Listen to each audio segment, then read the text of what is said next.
So, as usual, there is, as I've said, common arguments among these people who basically what I've started to call them natural nutters, to a point where the arguments don't make any sense. And this is one argument that doesn't make any sense, because basically, to believe that argument, you have to be willfully, and I mean really willfully, ignorant of the facts. Now, what is it they're claiming? That chemotherapy is only 2% effective. Now, if chemotherapy was only 2% effective, why are we seeing these survival rates? Now, these survival rates are for the UK, so I'll read them off.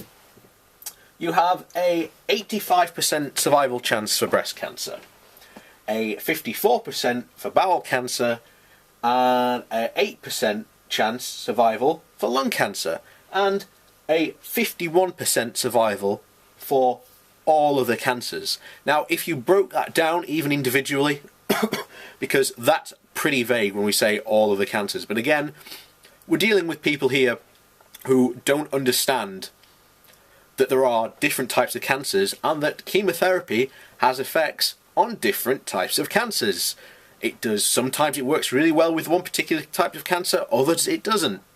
They also don't understand the difference between curative and adjunctive cancer, chemotherapy.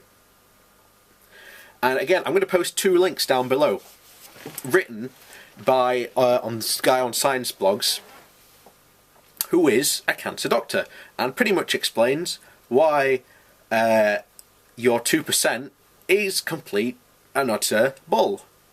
And not only that, he provides you with evidence as well. So, I've already provided someone who pretty much didn't bother looking at it, or else he wouldn't have come back saying what he said. So, I hear you say another question. What about mortality rates? Because surely there is a mortality rate, and this is key, because most of these people are going, "Oh, it's the chemotherapy that killed them." No, it's the cancer that killed them. Chemotherapy has nothing to do with it. They're not dying because they're having chemotherapy. Anyway, where are we? Here we are. Mortality rates. So, these are actually the people who actually die from the cancers. So, for lung, you have 22% die. For bowel cancer, 10%. Breast cancer, you've got another 7%. And prostate, you have another 7%. And all other cancers, 53%. Again, compare that to the survival rates. Again, if you were seeing that there was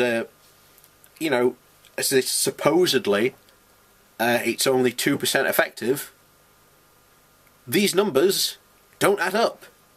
And I'm pretty sure you're the ones in the wrong. Because, first of all, it's not that you've got to prove that your 2% is correct. You've got to prove that these numbers are wrong.